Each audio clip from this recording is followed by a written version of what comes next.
సామెతలు 8వ అధ్యాయం 17వ వచనం, నన్ను ప్రేమించు వారిని నేను ప్రేమించుచున్నాను. దేవుడు అందరిని ప్రేమిస్తున్నాడు, కానీ ఆయనను ప్రేమించిన వారిని తిరిగి ప్రేమిస్తున్నాడు, ఇంకా ప్రేమిస్తున్నాడు. ఎంతమంది మీరు ఈ రాత్రి నేను దేవునిని ప్రేమిస్తున్నాను అని చెప్పగలరో? నోటితో చెప్తారా, చేయి చూపిస్తారా? అనుమానంగా ఉంది, చూసారా? ఎంతమంది నేను దేవునిని ప్రేమిస్తున్నాను అని చెప్తారు? చేయి చూపించండి చూద్దాం.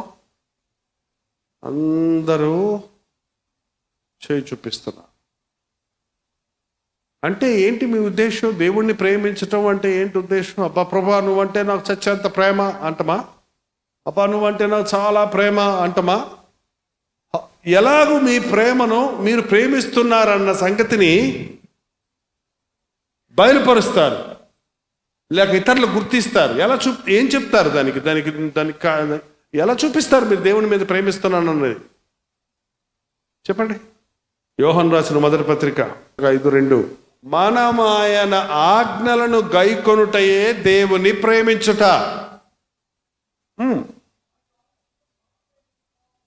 ఆయన్ని ప్రేమించటము అంటే ఏంటి? అప్పుడు మేమందరం దేవుణ్ణి ప్రేమిస్తున్నాం అని చేతులెత్తాం కదా, మనందరం దేవుని ఆజ్ఞలను పాటిస్తున్నామా? దేవుని ఆజ్ఞలను పాటించకుండా దేవునిని ప్రేమిస్తున్నామని అనుకుంటున్నాం మనం. దేవుడిని ప్రేమించేవాడు దేవుని మాట వింటాడు, దేవుని ఆజ్ఞలను పాటిస్తాడు, దేవుడు చెప్పిన మాట ప్రకారంగా జీవిస్తాడు. ఎంతమంది మనం దేవుణ్ణి ప్రేమిస్తున్నామో? ఆయన ఆజ్ఞ ఏంటి? అపో పెద్ద ఆజ్ఞలు ఉన్నాయండి, 10 ఆజ్ఞలు ఉన్నాయండి. నేను తప్ప వేరొక దేవుడు ఉండకూడదు, దేని రూపమును చేసుకొని నీవు దానికి సాగిలపడకూడదు, నీ దేవుడైన యెహోవా నామమును వ్యర్థముగా ఉచ్చరింపకూడదు, విశ్రాంతి దినమును పరిశుద్ధముగా ఆచరించవలను, నీవు దీర్ఘాయుష్మంతుడైనట్లు నీ తల్లిని తండ్రిని సన్మానింపవలను, నరహత్య చేయకూడదు, దొంగిలికూడదు, వ్యభిచరించకూడదు, నీ పొరుగువాని మీద అబద్ధ సాక్ష్యము చెప్పకూడదు, నీ పొరుగువానిదైన దేనిని ఆశించకూడదు అని 10 ఆజ్ఞలను కొత్తగా చెప్పాను నేను. కానీ యేసుప్రభు చెప్పాడు, ఏంటి ఇందులో ప్రధానమైన ఆజ్ఞ ఏంటి? మరి అందరూ మనం దేవుణ్ణి ప్రేమించాలని ఆశపడుతున్నాం. మనం దేవుణ్ణి ప్రేమించటం అంటే ఆయన ఆజ్ఞలను పాటించాలి. ఆయన ఆజ్ఞలను 10 ఆజ్ఞలు పాటించడం. ఆజ్ఞల్లో ఏది ప్రధానమైన ఆజ్ఞ అంటే యేసుప్రభు ఏం చెప్పాడు చూడండి. మార్కు సువార్త 12వ అధ్యాయం త్వరగా 29వ వచనము. అందుకు యేసు, ప్రధానమైనది ఏదనగా పూర్ణ హృదయముతోను పూర్ణాత్మతోను పూర్ణ వివేకముతోను పూర్ణ బలముతోను. ఏంటి ప్రధానమైన ఆజ్ఞని? దేవుడిని 10 ఆజ్ఞల సారం ఏంటంటే దేవుణ్ణి ప్రేమించు. ఎలా ప్రేమించాలి? పూర్ణ హృదయముతో, పూర్ణాత్మతో, పూర్ణ బలముతో, పూర్ణ వివేకముతో ప్రేమించాలి.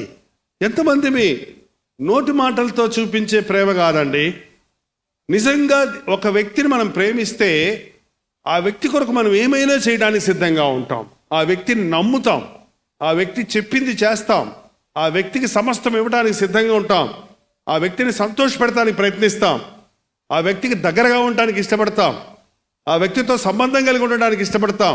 నిజంగా ఒక వ్యక్తి దేవుడిని ప్రేమిస్తే దేవునికి దగ్గరగా ఉండాలని ఆశపడతాడు, దేవునికి సమస్తం ఇవ్వడానికి ఇష్టపడతాడు, దేవుడు చెప్పిన మాట చేయడానికి ఇష్టం కలిగి ఉంటాడు, సంతోషంతో చేస్తాడు చెప్పిన మాటని. మరి ఎంతమంది యేసు ప్రభువుని ఆ రీతిగా ప్రేమిస్తున్నాం? నన్ను ప్రేమించు వారిని నేను ప్రేమిస్తాను. యేసయ్య ప్రేమను ఒక పక్క నుంచి పొందుతూనే ఉన్నాం. There is no doubt about it. ఆయన ప్రేమ పారుతూనే ఉంటుంది, ఆగక ఆయన మనల్ని ప్రేమిస్తూనే ఉంటాడు. కానీ మనం ఆయనను ప్రేమించినప్పుడు తిరిగి ప్రేమించబడతాం, మరింతగా ప్రేమించబడతాం, మరి అన్ని విషయాల్లో ప్రేమించబడతాం. అక్కడ యోహానులో మరో మాట ఉంది కదా, 19వ వచనం, ఆయనే మొదటలా మనలను ప్రేమించను గనుక మనం ప్రేమిస్తున్నాము. ఆయనే మొదట మనల్ని ప్రేమించాడు. ఎందుకో నన్ను ప్రేమించావు అని పాట పాడతాం. ఎన్నిక లేని ఎరుగనయ్యా నిన్నెప్పుడు అని పాట పాడతాం. కానీ ఆయన నిన్ను ప్రేమించాడు అని తెలుసుకున్న తరువాత నువ్వు ఆయనను తిరిగి ప్రేమిస్తున్నావా?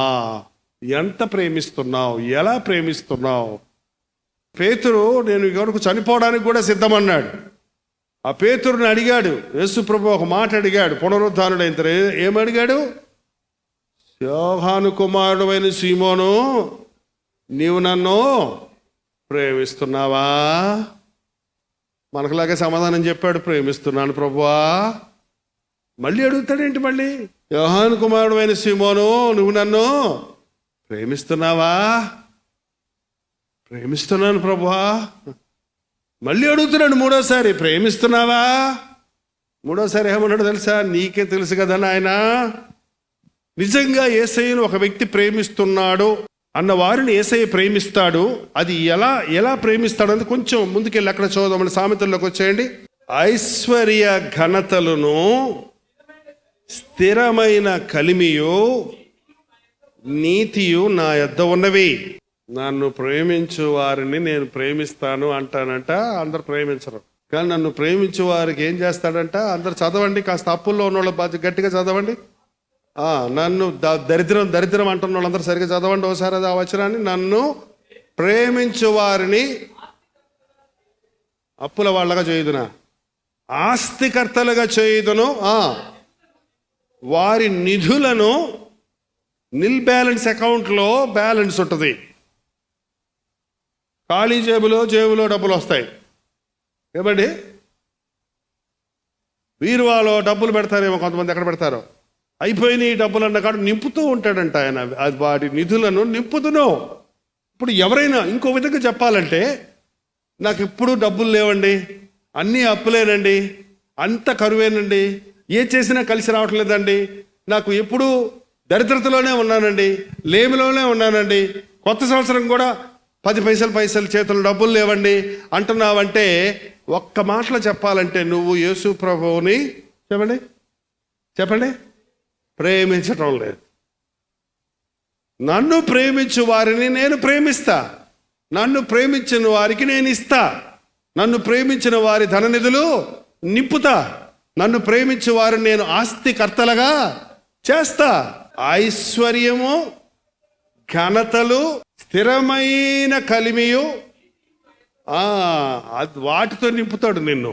వీటితో నింపుతాడు. ఐశ్వర్యము, ఘనత డబ్బులు పెట్టి కొనుక్కుంటారండి చాలామంది. నన్ను మెచ్చుకో అని వాళ్ళందరికీ బిర్యానీ పెట్టించి జై కొట్టు అంటారు. ఇప్పుడు ఎలక్షన్లప్పుడు చూడండి, రేపొద్దున లారీలు ఎక్కించుకొని డబ్బులు ఇచ్చి తిండి పెట్టి ఆ జెండా పట్టిస్తారు. అంతేగాని ఆటోమేటిక్ ఒక మనిషి ముందుకు వచ్చి పలానా వ్యక్తి గొప్పవాడు, ఈయన మనకి మంత్రిగా ఉండాలి, లేక మనకి అధిపతిగా ఉండాలి, లేకపోతే ఈయన గొప్పవాడు అని పొగడతాం. డబ్బులతో పొగిడించుకోవటం కాదు. దేవుణ్ణి నమ్మిన వారు పొగడబడతారు, మెచ్చుకొనబడతారు, ఇతరులకు మాదిరిగా ఉంటారు, ఇతరులు చూసి ఆశ్చర్యపడే వారిగా ఉంటారు. ఘనత నా దగ్గర ఉంది, ఐశ్వర్యం నా దగ్గర ఉంది, అపరంజి నా దగ్గర ఉంది, నా దగ్గర ఉన్న బంగారం చాలా మంచిది, ప్రశస్తమైన వెండి కంటే నా వలన కలుగు వచ్చుబడి అంటే రాబడి. వెండి కంటే నేనిచ్చే రాబడి, వెండి నాణ్యాలు తంటే ఆ రోజుల్లో బంగారపు నాణ్యాలు వెండి నాణ్యాలు ఉండేయండి. కాబట్టి చాలా చోట్ల డబ్బుకి వాళ్ళు వాడే మాటలు ఏంటంటే, వెండి బంగారాలు నా యొద్ద లేవు అంటే వెండి నాణ్యాలు లేవు, బంగారపు నాణ్యాలు లేవు అని అర్థం. అక్కడ ఈరోజు అంటే నోట్లు, చిల్లర కాయిన్స్ వచ్చాయి. ఇప్పుడు మాటలో మీరు పెట్టుకుంటే, ఇప్పుడు మాటల్లో మనం వీటిని ట్రాన్స్లేట్ చేసుకుంటే, నా దగ్గర 500 రూపాయల నోట్లు లేవు, 1000 రూపాయల నోట్లు లేవు. 1000 రూపాయల నోట్ల కట్ల జీతం కంటే నా వలన వచ్చు రాబడి దొడ్డదంటే మంచిది, గొప్పది. నన్ను ప్రేమించు వారిని నేను ప్రేమిస్తాను, నా మాట విని వారిని నీవు నా మాట వినిడల దేశంలోని మంచి పదార్థాలు భుజిస్తావు. పొగాకు, బీడీలు, పాన్ పరాకు, జాబిల్లి, మాణిచంగు, ఆన్సు వాటితో నింపుతాడా సాతాను? వాటితో నింపి మనుషుల్ని అవయవాలన్నీ చెడిపోతున్నాయి. వాడికి బానిస అయిపోయినోడు 30 ఏళ్ళకే నర్వస్ వీక్నెస్ వచ్చేస్తుంది. ఏమంటే అలాంటి వాళ్ళకి పిల్లలు పుడతం లేదు. అలాంటి వాళ్ళు భార్యను సంతోషపెట్టలేకపోతున్నారు, కుటుంబాన్ని సంతోషపెట్టుకోలేకపోతున్నాడు, వాడు స్థిరంగా నిలబడలేకపోతున్నాడు. ఎవరి కాలంలో నీ ఇష్టం వచ్చినట్టు జాలీగా ఉందని నవ్వుతున్నాడు. గడ్డి అంతా గడ్డి కాదు దేవుడిని చేత నవిలించేది. మంచి పదార్థాలు భుజిస్తావు. ఏంటండి మంచి పదార్థం? బిర్యానీయా, పాయాసమా, పారవాన్నమా? ఏంటండి మంచి పదార్థం? దేవుని వాక్యం. దేవుని వాక్యం మనల్ని జీవింపజేస్తుంది, మనకు బలం ఇస్తుంది, మనకు విశ్వాసం ఇస్తుంది, మానసికమైన శక్తిని ఇస్తుంది, ఆధ్యాత్మిక బలాన్ని ఇస్తుంది, శరీర దృఢత్వాన్ని ఇస్తుంది దేవుని వాక్యం. కానీ ఈ రోజున దేవునిని ప్రేమించడం లేదు. మనలో చాలా మంది యొక్క ప్రేమ చల్లారిపోయింది. అంచెదినములలో అనేకుల ప్రేమ ఏమైందట? చల్లారిపోతుంది. ప్రేమ అలవాటైపోతుంది. ఏమండి, చాలామందికి తల్లి ప్రేమ అంటే, ఈ లోకంలో ప్రేమల్లో అన్నిటికంటే ఏది మాధుర్యమైనది, నిస్వార్థమైనదో చెప్పండి చూద్దాం. ఏమండి, తల్లి ప్రేయసి ప్రేమ అంతా కరిగిపోద్దండి, ఆ ఐస్ క్రీమ్ కరిగిపోయినట్టు. అదంతా కొన్ని రోజులే, ఆ ఆకర్షణ ఉన్నంతసేపే, అది కొంతకాలమే. కానీ తల్లి ప్రేమ, మాతృప్రేమ, చంటి బిడ్డగా ఎలా ఓ తల్లి ప్రేమిస్తుందో, ఆ బిడ్డ పెద్దోడై గడ్డాలు మీసాలు వచ్చినా కూడా వాడిని అలాగే ప్రేమిస్తుంది. వాడి కోసం వాడికి పిల్లలు పుట్టిన తర్వాత కూడా వాడిని ఇంకా నా కుమారుడు, నా బిడ్డని ప్రేమిస్తుంది. అది ఏ దేవుని ప్రేమకు ఒక శాంపిల్ తల్లి ప్రేమ. యేసుప్రభు చెప్పాడు, తల్లి అయిన మరచనుగా నేను నిన్ను, అంతకంటే గొప్పది ఆయన ప్రేమ. ఈ రోజున అనేకులు దేవునిని ప్రేమించటం లేదు. దేవాలయానికి ఆలస్యంగా వస్తున్నావు ఎందుకు? దేవుని మీద ప్రేమ లేదు. దేవుని సన్నిధిలో ఎక్కువసేపు ఉండలేకపోతున్నావు ఎందుకు? దేవుని మీద ప్రేమ లేదు. దేవుని కొరకు ఏం చేయలేకపోతున్నావు ఎందుకు? ప్రేమ లేదు. దేవునిని వెంబడించడం కష్టంగా ఉంది ఎందుకు? ప్రేమ లేదు. ఒక్కటి నేర్చుకోండి మీరు, యేసయ్యను ప్రేమించండి, మీకు ఇంక ఏ సమస్య లేదండి. చెప్పండి, ఆ మాట పక్కన చెప్పండి. యేసయ్యను ప్రేమించండి, మీకు ఏ సమస్య ఉండదండి. సమస్యలు ఉన్నాయా మీకు? ఉన్నాయి కదా. కారణం ఏంటో తెలుసా? యేసయ్యను ప్రేమించటం లేదు. యేసయ్య దొరకడానికండి. నన్ను వెతకువారు నన్ను కనుగొంటారు. Is not busy. నాలాంటి పాస్టర్ కాళ్ళ బిజీ అవుతారు. మీరు అందరూ వచ్చి చూడాలంటే లైన్లో నిలబడలేక వెళ్ళిపోతున్నారు. ఆయన చాలా బిజీగా ఉన్నాడని తప్పించుకుంటున్నారు, దూరంగా ఉంటున్నారు. కానీ ఆ సాకు నువ్వు దేవుని విషయంలో చెప్పలేవు. చాలా మంది ప్రార్థన చేస్తుంటారు కదా, యేసయ్య అందుకని నీకు చేయలేదు నేను. 31st నైట్ అన్ని చర్చిల్లో వాళ్ళు ఒకేసారి అడుగుతుంటారు కదా, అప్పుడు నేను కూడా అడిగితే నువ్వు టెన్షన్ అయిపోతావు ఎందుకు నీకు? పై ఎంత ప్రేమో కొంతమందికి దేవుడి మీద. He can answer at a టైంలో ఎంతమందినైనా సంధించగలిగిన, సమాధానం ఇవ్వగలిగిన శక్తి సామర్థ్యాలు కలిగిన వాడు మనం ఆరాధించే యేసు ప్రభు. నిజమే, ఈ సమయంలో ఒక పక్క పబ్బుల్లో, పార్కుల్లో పిచ్చిగా డాన్సులు వేస్తూ తాగి తందనాలు తొక్కే వాళ్ళు గుంపులు ఉన్నప్పటికీ ప్రపంచమంతటా దేవుని సన్నిధిలో మోకాళ్ళ మీద కొత్త సంవత్సరంలోనికి వెళ్ళాలి, దేవుని ఆశీర్వాదాలతో వెళ్ళాలి, ఆయన సన్నిధితో వెళ్ళాలనే వాళ్ళు ఎంతోమంది, లక్షల కోట్ల మంది ప్రపంచంలో ఆలయాల్లో ఉన్నారు. మనందరినీ ప్రేమించగలిగినంత ప్రేమ, మనందరినీ ఆశీర్వదించగలిగినన్ని ఆశీర్వాదాలు మన ప్రభు దగ్గర ఉన్నాయి. నిజంగా నువ్వు యేసయ్యను ప్రేమించావు అని రూఢిపరచడానికి, రూఢి ఏంటంటే నిధులు నింపబడతాయి. నిధులు ఖాళీ డబ్బా ఉండదు నీ ఇంట్లో. అది జీలకర్ర అవని, బియ్యం అవని, పంచదార అవని, గ్యాస్ సిలిండర్ అవని. కొంతమందికి అన్నీ ఉంటాయి కానీ సిలిండర్లో గ్యాస్ ఉండదు. ఇంకేం వండుతావు? నేను నింపుతాను. ఆ విధవరాలు తొట్టులో కొద్దిగా పిండి ఉంది, గుప్పిడి పిండి ఉంది, బుడ్డిలో కొద్దిగా నూనె ఉంది, రోజు తీసి వండుకుంటుంది, అయినా అయిపోవటం లేదు. కొత్తగా కొనుక్కొచ్చి పోయటం లేదు. అందులో రోజు తీసి వండుతుంది. మనం కేజీ గోధుమ పిండి తీసుకొస్తే 2 రోజులు అయితే వాడికి 3వ రోజు మళ్ళీ చపాతీ చేద్దామంటే లేదు అక్కడ.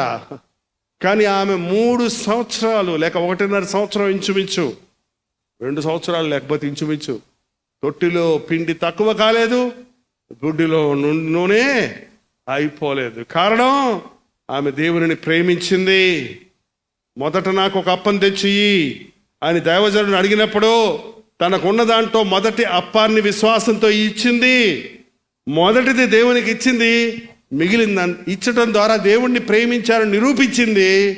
నువ్వు నన్ను ప్రేమిస్తున్నావు అని నిరూపించిన దేవుడు ఆమె తొట్టిని బుడ్డిని నింపాడు. నా దగ్గరకు తెచ్చి నన్ను శోధించండి అంటున్నాడు ప్రభు. ఎందుకు క్రైస్తవులు దరిద్రతలో ఉంటున్నారు? ఎక్స్ట్రీమ్ ప్రాస్పారిటీ ఈజ్ సిన్ అని మన రాజ్దాస్ గారు చెప్పారు. ప్రాస్పారిటీ ప్రాస్పారిటీ ప్రాస్పారిటీ, నిన్ను ఆస్తికర్తలుగా చేస్తారంటే నిన్ను బిర్లా వాళ్ళలాగా, టాటా వాళ్ళలాగా, లేకపోతే ఇంకెవడోలాగా మల్టీ మిలియనేర్గా చేస్తానని దేవుడు ఇక్కడ చెప్పటం లేదు.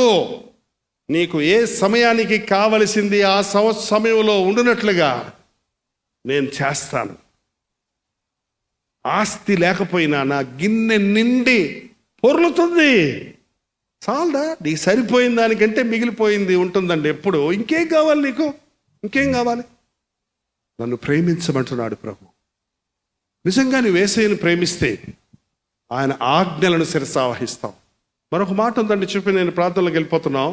నిజంగా మొదటి ఆజ్ఞ ఏంటంటే నీ దేవుడైన యెహోవాను నీ పూర్ణ బలంతో, నీ పూర్ణ శక్తితో, నీ పూర్ణ వివేకంతో ప్రేమించాలి.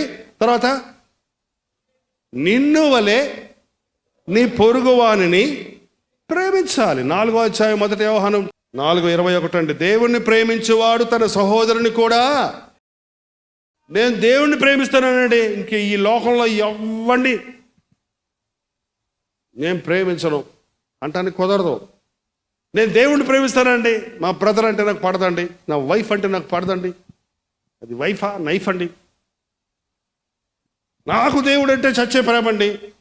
అతన్ని మాత్రం వాడు నన్ను కట్టుకున్నోడు, నా ఆడితో నాకు కుదరదండి. నేను దేవుణ్ణి మాత్రం ప్రేమిస్తానండి, వాక్యం చదువుకుంటానండి, బైబిల్ చదువుకుంటానండి, ప్రార్థన చేస్తానండి, సాక్ష్యం చెప్తానండి, పాటలు పెడతానండి, కానీ నా భర్తను మాత్రం నేను క్షమించలేనండి, నా భార్యను మాత్రం నేను ప్రేమించలేనండి అనేవాడు నువ్వు నిజంగా దేవుణ్ణి ప్రేమిస్తాం లేదు. దేవునిని ప్రేమించేవాడు తన తోటి వారిని ప్రేమిస్తాడు. అందరూ లేచి నిలబడదామండి. ప్రతి ఒక్కరూ నోరు తెరిచి, ఈ సంవత్సరంలో నాయనా నువ్వే నా జీవితంలో ప్రథమ స్థానమయ్యా, నీకే నా సర్వస్వం నాయనా, నిన్ను ప్రేమిస్తాను, నిన్ను బట్టి నా చుట్టూన్న వారిని ప్రేమిస్తాను, నా హృదయాన్ని నీకు ఇస్తానయ్యా, నా ప్రథమ సమయం నీదయ్యా, నా ప్రథమ ఫలము నీదయ్యా. ఈ కొత్త సంవత్సరం నాకు ఒక ఆశీర్వాదకరమైన సంవత్సరంగా ఉండాలి. నా నిధులు నింపబడాలయ్యా, నా దరిద్రత పోవాలయ్యా, నా లేమి తీరిపోవాలయ్యా, నా ఇంటిలో కరువు ఉండకూడదయ్యా, అప్పులు ఉండకూడదు నాయన. నాకు నిన్ను ప్రేమిస్తున్నానని చెప్పి నా సహోదరుని ద్వేషిస్తున్నాను, నీ ఆజ్ఞలకు లోబడతలేదు కాబట్టి నేను ఇంకా దరిద్రతలోనే ఉన్నానయ్యా. ఐశ్వర్యము ఘనత నీ దగ్గర ఉన్నాయి. ఈ లోకము ఇచ్చే రాబడి కంటే నీ దగ్గర నుంచి వచ్చే రాబడి గొప్పది. నువ్వు ఆశీర్వదిస్తే అది ఎన్నడనే ఆశీర్వాదము. దేవా, నా జీతం పెరగాలని మా బాసులను ప్రేమిస్తున్నాను నాయన. రికమెండేషన్ల కొరకు తిరుగుతున్నాను, మనుషుల్ని కాకాలు పడుతున్నాను, కానీ నా యేసయ్యను ప్రేమిస్తే నా నిధులు నింపబడతాయి, నేను ఆస్తికర్తగా చేయబడతాను, ఘనత ఐశ్వర్యాలు నా చుట్టూ తిరుగుతాయి. ఆహా, ఎంత గొప్ప వాగ్దానం ఈ రోజున ప్రభు ఇస్తున్నాడు. యేసయ్యను ప్రేమించు, ఆయన ఆజ్ఞలను పాటించు, నీ పూర్ణ హృదయంతో యేసయ్యను ప్రేమించు. అవి భారమైనవి కావు. నిన్ను ప్రేమించేవాడిని ప్రేమించడం సులభమే. నిన్ను ప్రేమించే యేసయ్యనయ్యా నేను ప్రేమిస్తున్నానయ్యా. నన్ను ఇన్ని ఆపదల నుంచి తప్పించావయ్యా, ఇన్ని కీడుల నుంచి తప్పించావయ్యా, ఇన్ని మేలులు నాకు చేస్తున్నావయ్యా. యేసయ్యా, నిన్ను ప్రేమిస్తానయ్యా, నిన్నే ప్రేమిస్తానయ్యా, నా పూర్ణ హృదయంతో ప్రేమిస్తానయ్యా. నువ్వు చెప్పినట్టు చేస్తానయ్యా, నీ దగ్గరే ఉంటానయ్యా, నీ మాట వింటానయ్యా. నువ్వు నాకు కావాలేసయ్యా. నీతోనే నా బ్రతుకు సాగాలేసయ్యా. నీవు లేని జీవితము ఎడారే, చీకటే, కరువే, దరిద్రతే, వ్యాధే. నాకు నువ్వు కావాలయ్యా. నన్ను ప్రేమించే యేసయ్యా, నేను నిన్ను ప్రేమిస్తున్నానయ్యా. నేను నిన్ను ప్రేమిస్తున్నానయ్యా. నోరు తెరిచి ప్రభుతో చెప్పండి. మనుషులతో చెప్తారు ఐ లవ్ యూ అని. Why can't you say to God, Jesus I love you. యేసు ప్రభువా, నేను నిన్ను ప్రేమిస్తున్నానయ్యా. నేను నిన్ను ప్రేమిస్తున్నానని నిరూపిస్తానయ్యా ఈ సంవత్సరంలో. నీ ప్రేమ నాకు దయచేయ్యా. మన రెండు చేతులు పరలోకం వైపు ఎత్తి, ప్రభువా నువ్వు నన్ను ప్రేమిస్తున్నందుకు వందనములు యేసయ్యా. నీవు ఉంటే చాలయ్యా. నీ ప్రేమని ఈ లోకానికి పంచుతానయ్యా. ఈ లోకంలో ప్రేమ లేక అల్లాడిపోతున్న జనాంగానికి కేవలం ఇష్టాన్ని, ఇచ్చలను, లోక ఆశలనే ప్రేమని మోసపోతున్న జనాంగానికి, లోకాన్ని ప్రేమించి నష్టపోతున్న జనాంగానికి యేసయ్య ప్రేమను చూపిస్తానయ్యా. నా బ్రతుకు ద్వారా నిన్ను ప్రేమిస్తున్నానయ్యా. నన్ను ప్రేమించేసయ్యా. నన్ను దీవించేసయ్యా. నేను ఎంత సంపాదించినా చిల్లి కావాలేదు, మిగలటం లేదయ్యా. అప్పుల్లో నేను పడున్నానయ్యా. ఈరోజు ఈ వాగ్దానాన్ని నేను సొంతం చేసుకుంటున్నాను. నా యేసయ్య నా నిధులను నింపుతాడు. నాకు అవసరమైన ఐశ్వర్యాన్ని, ఘనతను నాకు అనుగ్రహిస్తాడు. యేసయ్య ఇచ్చింది నాకు చాలు, యేసయ్య నాకు చాలు అనే నిశ్చయతతో నీ కోసం జీవించాలని ఆశపడుతున్నామయ్యా. నీ గాయపడిన హస్తాన్ని ఒక్కసారి చాపి యావరణలో అడుగుపెట్టిన వారందరినీ ఒక్కొక్కరిని స్పందించుము నాయన. ఈ సమయంలో వారి హృదయాలలో క్రియ జరిగించుము నాయన. గతములో వారు చేసిన తప్పులన్నీ నువ్వు క్షమించావని నమ్ముతూ తేలికైన హృదయముతో నేనే నా చిత్తానుసారముగా నీ దోషములను తుడిచివేయుచున్నాను, మరెన్నడూ జ్ఞాపకం చేసుకున్నాను అన్నట్టుగా ఈ సమయంలో నీ సన్నిధిలో నిలబడగానే నీ పరలోకపు అభిషేకమును మాకు దయచేయము నాయన. మా శరీరములో నడినెత్తి నుండి అరికాలు వరకు ఉన్న ప్రతి రోగమును, ప్రతి బలహీనతను స్వస్థపరచము తండ్రి. ఆరోగ్యం అనే ఐశ్వర్యం మాకు దయచేయ్యా. ఇక్కడున్న ప్రతి వ్యక్తికి మంచి ఆరోగ్యాన్ని దయచేయి. అట్టి కృతజ్ఞత మాకు దయచేయి నాయన. అట్టి సంతోషం మాకు దయచేయ్యా. అట్టి సమాధానం మాకు దయచేయ్యా. మేము ఒకరినొకరు ప్రేమించుకున్న ద్వారా మేము యేసయ్య బిడ్డలమని ఈ లోకం తెలుసుకోవాలయ్యా. మా పక్క వారిని, పొరుగు వారిని ప్రేమించే మనసు దయచేయి. మా శత్రువులను కూడా ప్రేమించే మనసు దయచేయ్యా. దేవా నాతో మాట్లాడయ్యా. ఈ కొత్త సంవత్సరం కోసం నాకు వాగ్దానం దయచేయని మీరు దేవుని దగ్గర అడుగుతూనే ఉండండి. నాతో నీవు మాట్లాడినచో నీ బ్రతికెదను ప్రభో. నా ప్రియుడా, నా స్నేహితుడా, నా ప్రాణనాథుడా, నా రక్షకా,